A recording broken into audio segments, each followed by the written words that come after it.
یوه داسې برنامه او پروګرام کې ګډون کوم چې هغه پروګرام او برنامه د انسانیت پورې تړلې ده، هغه بشریت پورې تړلې ده، هغه د انسان ژغورنې برنامه ده او هغه د راتلونکي نسل د صحت بحث ده او هغه په ټوله کې د پولیو وایرس په وړاندې باندې سرتاسري مبارزه. نن 4 د اکتوبر چې د پولیو وایرس په وړاندې نړیواله ورځ ده، افغانستان او پاکستان په نړۍ کې هغه ممالک دي چې اوس هم د دغه وایرس د خرنج او درد وړي. متاسفانه او بدبختانه اوس هم افغانستان د 53 پیښو شاهد ده. ننگرهار کې مو تیر کال پیښه درلودله، سږکال خوشبختانه ننگرهار کې نه لرو، اما د شرقي زون کونړ او همدارنګه لغمان کې متاسفانه دا پیښې لرو او ډېرې مو دغه پیښې د افغانستان په هغو مناطقو کې دي چې هلته نامني ده. ډېرې مو دغه پیښې په هغو مناطقو کې دي چې هلته دغه ډاکټر صاحبان او دغه واکسیناتوران یا دغه مبارزین یا دغه قهرمانان چې په اسانۍ باندې هلته لاړ سي او ماشومان واکسین کي تر څو راتلونکی نسل وژغوري. متاسفانه او بدبختانه په ځینو برخو کې دوی ته اجازه نه ورکول کېږي. نو نن مناسب ګڼم چې غږ وکم په هغه مسلح مخالفینو باندې چې راځئ انسان ژغورنه سیاسي نه کړو، راځئ د انسان ژغورنې لپاره پرېږدئ هغه قهرمانان یا هغه څېرې یا هغه دلسوزه څېرې چې خپل ژوند په خطر کې اچوي، بیا کور په کور ګرځي، هره دروازه ټکوي تر څو هغوی ته واکسین وکړي. نو پرېږدي دوی ته اجازه ورکړي تر څو مو راتلونکي نسلونه د دې وایرس څخه په امن او په حفاظت کې واوسي. کله چې دا اورېدل کېږي چې دغه دوه ممالکه او دا هم زیاتره په هغو مناطقو کې دي چې هغه مو د پولې نه د کرښې نه یا اخوا یا دې خوا، نو اوس یو وخت را رسېدلی ده دوستانو چې دغه دواړه قومونه په ګډه باندې سره لاس ورکړي، هم پاکستان او هم افغانستان د دغه وایرس په وړاندې یو مشترکې مبارزې ته اړتیا ده. زه باور لرم جناب والي صاحب، گورنر صاحب، که چیرې په دې برخه کې سره ګډه مبارزه مشترکه وکړو، په لنډ وخت کې موږ توانېدلی سو چې دغه وایرس له منځه لاړ سي او دغه قشر، دغه نسل، دغه انسانان، دغه راتلونکی نسل مو بالخصوص په امن او په حفاظت کې واوسي. موږ همیش په دې باندې تاکید کوو دوستانو چې دوه برخې باید هیڅ وخت موږ سیاسي نه کړو. یو د انسان ژغورنې صحت برخه او یو زموږ تجارت. دا باید په دې باندې نه دښمني وکړو او نه دا سیاسي کړو او نه همدارنګه په دې کې نور موضوعات مطرح کړو. نو ښه خبره ده چې د دغه دوو برنامو په وړاندې باندې یا په دغه دوو برخو کې سره ګډه مبارزه وکړو، ګډ سره لاس ورکړو تر څو دغه سیمه د دې پدیدې څخه او د دې برخې څخه په امن کې وساتو. مشرانو او معززتو ژورنالستانو، ډاکټر صاحبانو، والي صاحب، زما یاد سي چې کله دغه واکسیناتوران د افغانستان مختلفو برخو ته سفر کوي، مختلف مشکلاتو سره مخامخ کیږي، ستونزو سره مخامخ کیږي، اما دوی هم بیا قهرمانی کوي، جرأت د دې کوي، خطر په غاړه باندې اخلي، دروازه ټکوي تر څو 5 کالو ښکته ماشوم ته دا واکسین وکړي تر څو د دوی ژوند وژغوري. نو ننني عصر کې 21م قرن کې هر هغه څوک چې انسان ژغوري هغه زموږ قهرمانان دي، هر هغه څوک چې انسان پالنه کوي هغه زموږ قهرمانان دي، او هر هغه څوک چې د انسانیت لپاره کار کوي، د ژوند لپاره کار کوي، او هغه ژوند لپاره چې هغه پروردګار د دوی مسلم حق کړی ده، نو هغه زموږ قهرمانان دي. نو دغه ویکسیناتوران او دغه ډاکټر صاحبان او دغه نهادونه چې په دې برخه کې کار کوي دا زموږ قهرمانان دي. بس نه اوږدوم، خبرې هم ډېرې نه اوږدوم. همدارنګه لازمه ګڼم چې په دې نن ورځ باندې چې بالخصوص افغانستان او پاکستان په اوسني وخت کې سره په ګډه لاس ورکړي، هم د صلح پروسې لپاره کار وکړي او همدارنګه د اتحاد او اتفاق لپاره کار وکړي، هم د تجارت د وسعت لپاره سره کینی بحث وکړي. افغانستان همیش حاضر دی چې په هر میز باندې چې د تجارت بحث کیږي، همدارنګه د ښه اړیکو بحث کیږي او د هغه ترڅنګ د بهبود بحث کیږي. موږ آماده یاستو چې په دې برخه کې د خپل ورور او د خپل ورونو او خویندو سره په ګډه باندې کار وکړو، ترڅو په 20م قرن کې څونه چې کیږي ښې اړیکې سره ولرو، ښې اړیکې کولی شي چې موږ یو بهبود خواته بوځي. I'm not gonna talk more. Once again, thanks to those organizations who is fighting against this polio virus. They are our heroes. They are the one believing in humanity. And nowadays, the report I have it, the report I got it, we have 53 cases in Afghanistan, especially in those areas where we have a security issues. I'm gonna call on Taliban, my brothers, let those doctors and those vaccinators who is fighting against this virus to go and serve those kids who is going to be our futures. نو خبرې نه اوږدوم، ډېره مننه کوم ګورنر صاحب د هغو دوستانو څخه چې دا مجلس او دا برنامه یې جوړه کړې ده. انشاءالله په ګډه به سره کار کوو، په ګډه به د دې وایرس په وړاندې مقابله کوو، او زه باور لرم چې که په ګډه کار وکړو انشاءالله دا وایرس به ختمیږي او موږ به هغه ستر هدف ته رسیږي. یو ځل بیا تاکید په دې باندې کوم دوستانو چې موږ صحت او همدارنګه تجارت باید هرگز سیاسي نه کړو.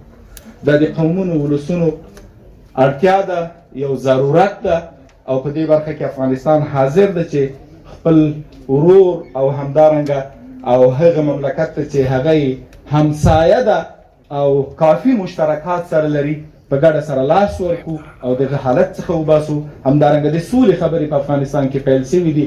زه نن لازم ګڼم چې په دې کې هم د پاکستان همکاري ته ډېره اړتیا ده چې په دې برخه کې همکاري وکړي، ترڅو موږ په ارامه ژوند وکړو. د دې په ځای باندې چې انرژي مو په جنګ په بدبختیو مصرفېږي، هغه مو په جوړولو، په انسانیت او په ژغورنه باندې مصرف سي. والسلام علیکم ورحمة الله وبرکاته. اعوذ باللہ من الشیطان الرجیم. بسم اللہ الرحمن الرحیم. جناب ضیاءالحق امرخیل سے گورنر ننگرہار، وزیر صحت تیمور جھگڑا سے تناز ڈاکٹرز سیکیورٹی عزتمندو، نن په دې محفل کې چې د پولیو ذکر کیږي نو د پاکستان طرف ته څومره خلک بیماران دي او د افغانستان طرف ته څومره خلک بیماران دي، دې نه اندازه لګي چې په غم او خوشحالۍ کې پاکستان او افغانستان یو دي. که موږ بیماران کیږو نو هغې هم بیماران کیږي، که هغې بیماران کیږي نو موږ هم بیماران کیږو. او دغسې که زمونږ حالات ښه کېږي نو د هغې حالات هم ښه کېږي، او که د هغې حالات ښه کېږي زمونږ حالات هم ښه کېږي. دواړه ملکونه چې کوم روابط لري، زمونږ مذهب، زمونږ کسټم، زمونږ ټریډیشن، زمونږ روایات، زمونږ ژبه،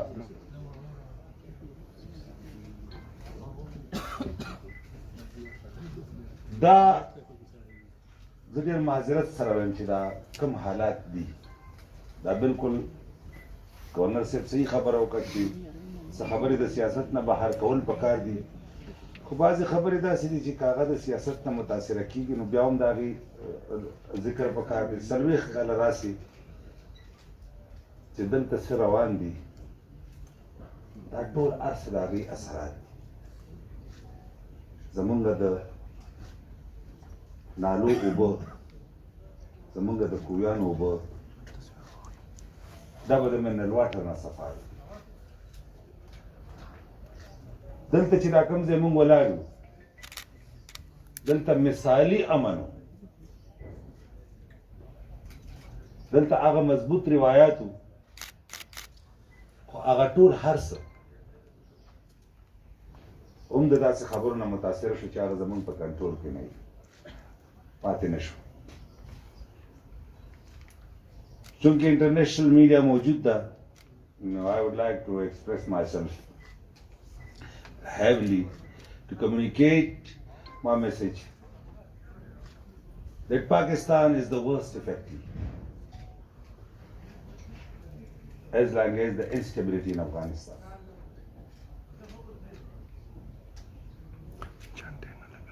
And Pakistan will be benefited the most in case of stability and peace in Afghanistan.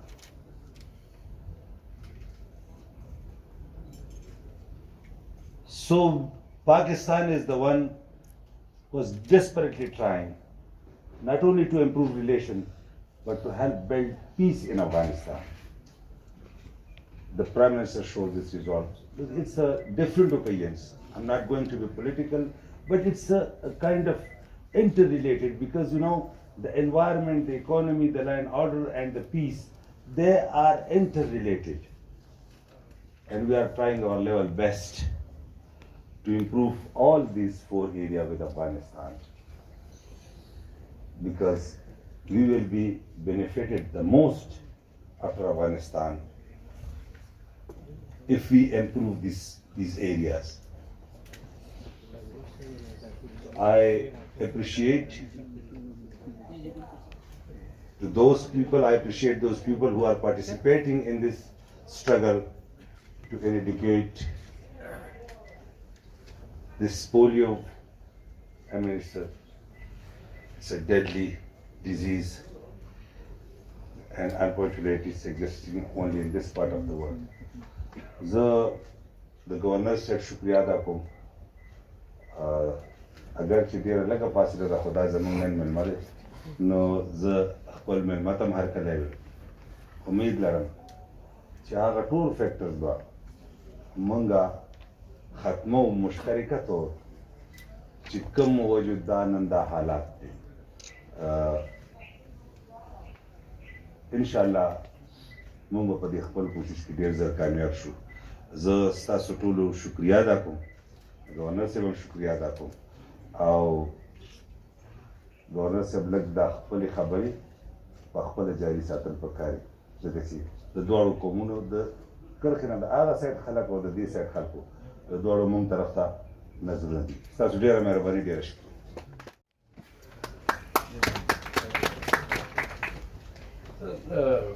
زما په خیال کې دواړه چې کوم آنربل ګورنرز دي د ننګرهار او د خیبرپختونخوا، دغې نه پس څه خاص خبره کولو ضرورت نشته. زه صرف د دې پولیو وایرس لحاظ نه دا ویم چې ما خیال کې دا یو ډېر زیات سیګنیفیکنس لري دا نننۍ چې کومه موقع ده. دا 2 ایریاز دي د افغانستان او پاکستان چې کوم دنیا کې باید هغه ځایونه پاتې شو چې چېرته دا پولیو وایرس یا شته، چې نن دا دواړه یو ځای دي او هغې کې دا به مونږ منو چې دا زیات په هغې علاقو کې دی چې چېرته زمونږ خلک چې پښتو وایي، که افغانستان کې دي که پاکستان کې دي، هلته دا ایشو شته. نو د دې سمبولیزم دا نن چې گورنر خیبرپختونخوا او گورنر ننگرهار په یو سټیج باندې ناست دي او پوره دنیا ته دا یو میسج دی لګي چې دې وایرس خلاف چې کوم زمونږ جنگ دی، دا مونږ نه WHO لکو، نه امریکې یا ولایت لکو، نه یې چا بل چا لکو، نه یې څه بل انټرنیشنل ارګنایزیشن لکو، دا مونږ خپل خلکو لکو.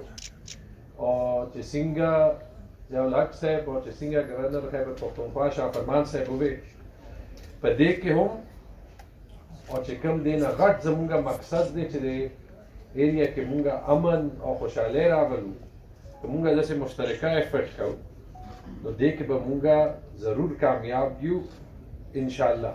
زه به صرف دې کې دا خبره ایډ کوم چې کوم زمونږ ایفرټ دی دې کې به زمونږ گورنر ته ماګای وشي، ننگرهار گورنر ته ماګای وشي. مونږ انشاءالله اوس په پولیو وایرس باندې صرف د پولیو کیمپینز په تھرو ایفرټ به نه کوو. مونږ لګیا یو کوشش کوو چې خیبر پختونخوا کې هر هغه هیلث فیسلټي غټ هسپتال صرف نه که هغه بی ایچ یو وي، که هغه ډسپنسري وي، که هغه آر ایچ سی وي، هغې کې د سټافینګ د اکوپمنټ کمې که مونږ پوره کړو په دې چې او که هلته مونږ صرف د پولیو ویکسین نه چې کوم زمونږ روټین امیونایزیشن دی، کوم زمونږ روټین چیک اپس دي، دا ټول مونږ دې باندې فوکس وکړو په دې چې دې کې مونږ منو مونږ به کمزوري یو او که دې باندې مونږ فوکس وکړو او زمونږ چې کومه انټرنل امیونټي ده ماشاءالله مخکې نه ښه ده په دې چې څنګه په کرونا وایرس کې د خدای ډېر شکر دی چې دا ایریا زمونږ ینګ ایج دی، زمونږ خپله امیونټي ده هغې د لاسه پاتې شوه.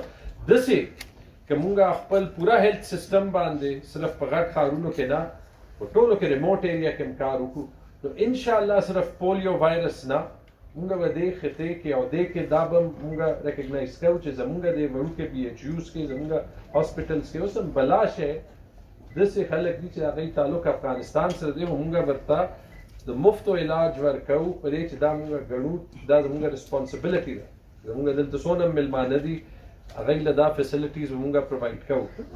انشاءالله که مونږ په دې باندې کار وکړو نو گورنر صاحب ستاسو لیډرشپ کې به زمونږ دای کوشش وي چې انشاءالله په راتلونکي 3 کالو کې دننه مونږ د دې پولیو وایرس چې کوم کیسز دي چې کوم فلحال دا 50-60 سل راځي دا به مونږ خپل کمباینډ افیکټ سره زیرو ته راولو. ډېره مهرباني.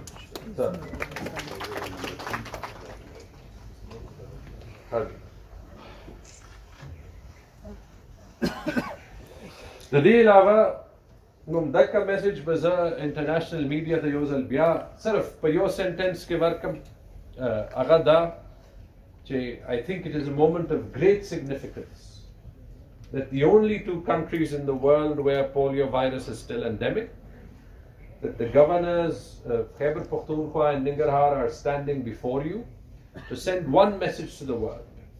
And that message is that we are fighting this virus not for anyone else, but for the people of our own countries. And beyond that, I think the one other thing to say is that this partnership that we have on polio is only part of a larger partnership. We share a culture, we share a language, we share customs, as our governor and the governor of Nungarhar province said. So in addition to polio, if we work together, we can leverage many untapped economic synergies. We have tried to work our best to open this border 24/7 so that, as the governor of Nungarhar province said, that never should there be any politics, at least in the areas of health or in the areas of trade. And similarly, if we enhance our bilateral economic relations, which will happen the more we keep doors open to each other, the fruits of that enhancement will be born and felt both in Pakistan and Afghanistan. And I'll end with the words of my governor, who said that 40 years of being divided is enough. It is time that we stand up and realize that peace in Afghanistan and prosperity in Afghanistan, Pakistan will be the biggest beneficiary of that, and prosperity in Pakistan and prosperity in particular in Pakhtunkhwa, Afghanistan will be the beneficiary of that. And in that, Pakistan will go all the way to provide whatever benefits to Afghanistan. And that is why we have constructed 3 hospitals in Kabul, Jalalabad, Logar, and an additional carriageway between طورخم and Jalalabad. And we will continue to help our brothers and sisters in Afghanistan. Thank you very much.